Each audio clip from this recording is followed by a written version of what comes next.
1985 Topps Football Cards, 16 Most Valuable. The first time you caught a glimpse of 1985 Topps football cards, you knew they were different. Horizontal landscape instead of traditional vertical portrait photo orientation. Lots of very close up player photos, many without helmets, and some with solid screens behind them. Studio photos, basically. And probably the most striking of all, those beautiful, shiny black borders that were more than just borders, more like a canvas on which the card masterpiece was created. All in all, the design added up to one of the most iconic gridiron issues of all time, yielding plenty of popular individual cards despite a fairly weak rookie card class. If you're ready for a walk down this asphalt paved memory lane, then check out the 16 most valuable 1985 Topps football cards as culled from the actual selling prices for copies in PSA 9 condition. Hut hut. 1985 Topps Mike Munchak, rookie card, number 253. Guards don't tend to get much limelight, and their football cards hardly ever make hobby hot lists. But Mike Munchak was one of the best ever, garnering 9 Pro Bowl and 2 All-Pro selections while providing protection for the 1980s Houston Oilers team that featured the quarterback wizardry of Warren Moon. It took a while for Munchak's rookie card to make any hay, but his election to Canton in 2001 helped him land on lists like this one. Value $30 to $50. 1985 Topps Jack Lambert, number 357. As much as Lawrence Taylor did for outside linebackers in the 1980s, Jack Lambert spent the 1970s helping to set expectations for what a great middle linebacker could mean to a championship team. At the heart of the Steel Curtain defense that helped the Pittsburgh Steelers win 4 Super Bowls from 1974 through 1979, Lambert was already retired by the time this card made its way into collectors' hands. As such, it's a rare career capper that gave us all one final look at the NFL legend.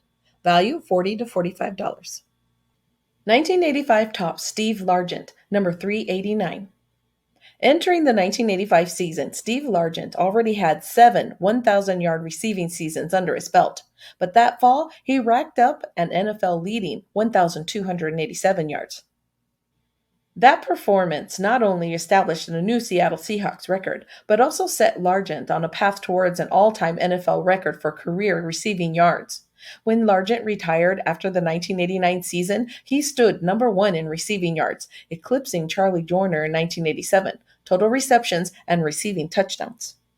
Although all those records have since tumbled at the hands of others, Jerry Rice mostly, Largent's cards still take their rightful place as hunks of hobby and NFL history.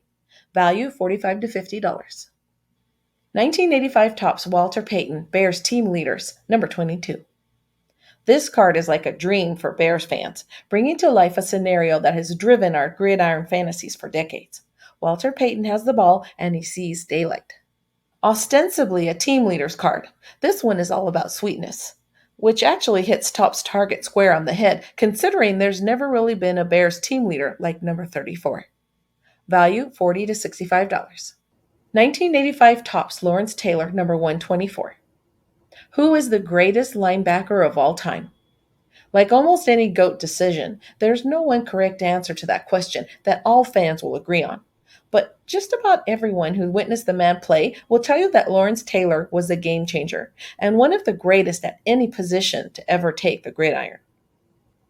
Lawrence Taylor's 1982 Topps rookie card helped football cards claim their own territory in the crazy 1990s hobby explosion.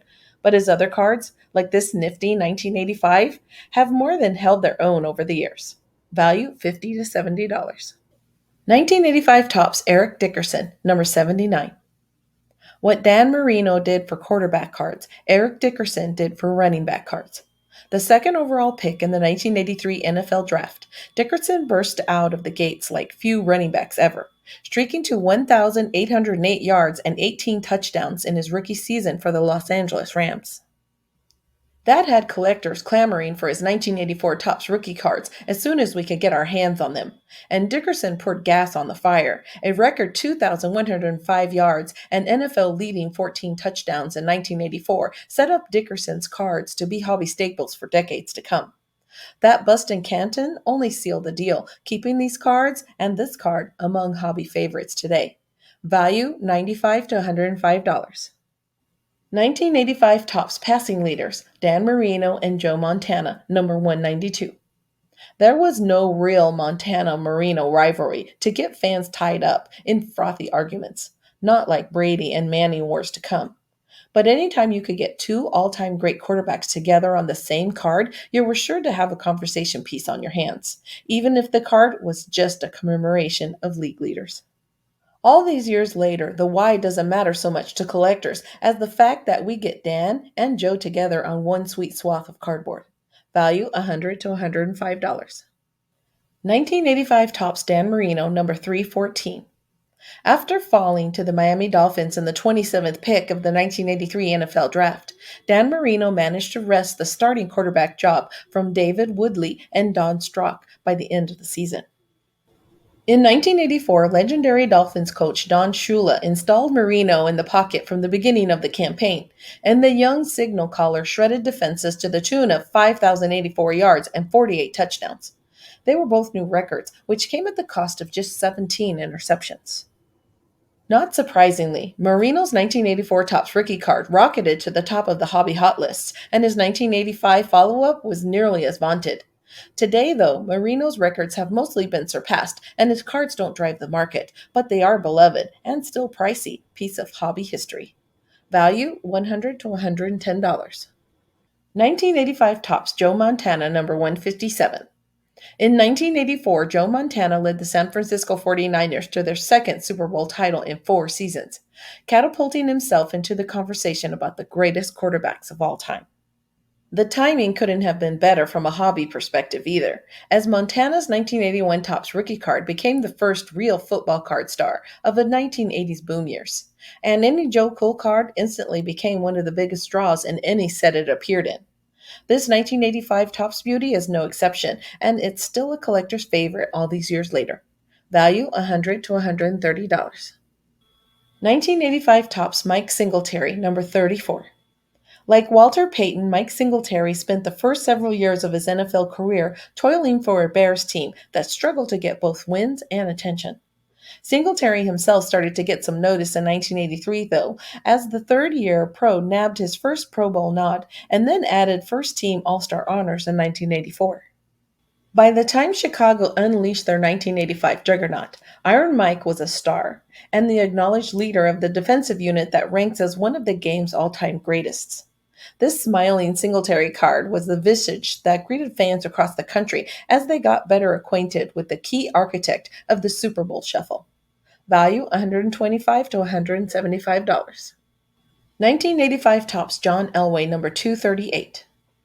John Elway was still pretty much a gunslinger through the first 2 NFL seasons, having tossed more interceptions than touchdowns in 1983 and 1984 combined. But he had helped the Broncos into the playoffs both years after a 3-year drought. That was enough to get his 1984 Topps rookie card bubbling a bit, and collectors were happy to pull his card next fall. Today, it's a must-have early career issue of an absolute NFL legend. Value $150 to $225. 1985 Topps Warren Moon rookie card, number 251. Coming out of the University of Washington in 1978, Moon signed with the Edmonton Eskimos of the Canadian Football League rather than entering the NFL draft. The consensus had been that he would be a late-round pick, and the young signal caller wanted a more sure thing. Mission accomplished. In 6 CFL seasons, Moon helped the Eskimos to 5 Grey Cup championships and set an all-time single-season record for passing yards in 1983, 5,648. All that led to a place in the Canadian Football Hall of Fame, but not before Moon decided to make the jump to the NFL, where teams were eager to bid for his services entering the 1984 season.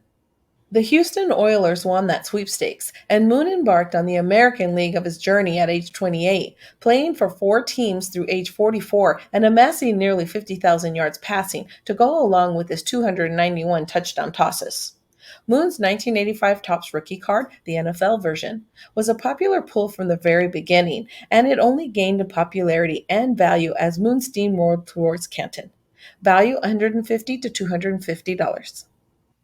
1985 Topps Walter Payton record breaker, number 6.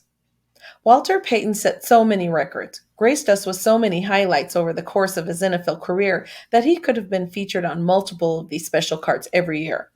As the 1985 season dawned, though, Payton had the big one under his belt.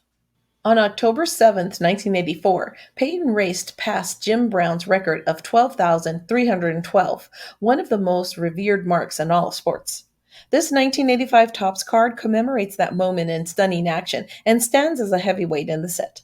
Value $175 to $250. 1985 Topps Richard Dent, rookie card, number 24. Mike Singletary may have won the NFL Defensive Player of the Year award as the 1985 Bears established themselves as one of the greatest defensive teams of all time. But it was Richard Dent who led the league in both sacks, 17, and forced fumbles, 7. Heck, this young defensive end even picked off 2 balls, returning one for his first of 2 career touchdowns. It took a while for Dent to start getting his due in the football card market, but this black-bordered rookie, where he was a part-time player in 1982 and 1983 with no rookie cards to show, is a Hall of Famer in its own right today. Value $200 to $250. 1985 Topps Walter Payton, number 33.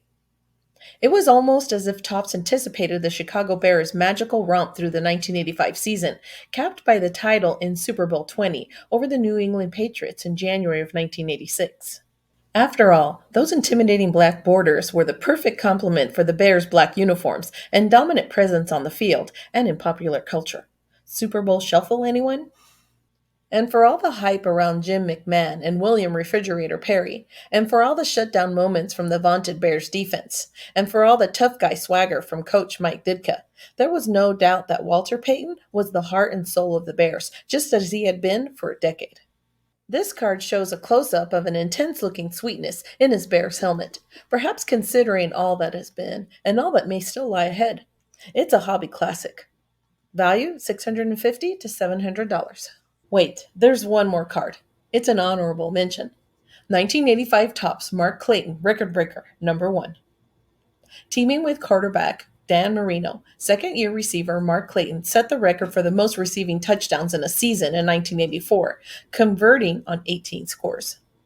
Jerry Rice and Randy Moss have since passed that mark, and 2 others, Sterling Sharp and Devontae Adams, have also reached 18, but Clayton was the first. And while this card is notable for celebrating that feat, it's also card number 1 in a set notorious for condition sensitivity, thanks to those black borders. First cards always tend to take more beatings than others, thanks to the frequency of being placed on the top or the bottom of the card stacks. So, consider this Clayton special to be both a cool card in its own right and an exemplar for the difficulties in finding top condition 1985 Topps football cards in general. Value $60 to $75. WaxPackGods.com